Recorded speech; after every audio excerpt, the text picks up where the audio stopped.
अस्सलाम वालेकुम। बिल्कुल नए तरीके की भिंडी रेसिपी लेकर आ गया हूँ जी। इसकी आगाज़ करते हैं।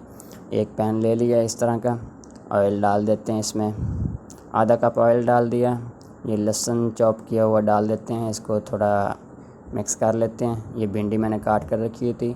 ये वीडियो शॉर्टकट इसलिए मैं आपके लिए बनाता हूँ कि आपका टाइम ज़ाया ना हो, जो चीज़ ज़रूरी है वो आपको बताई जाए।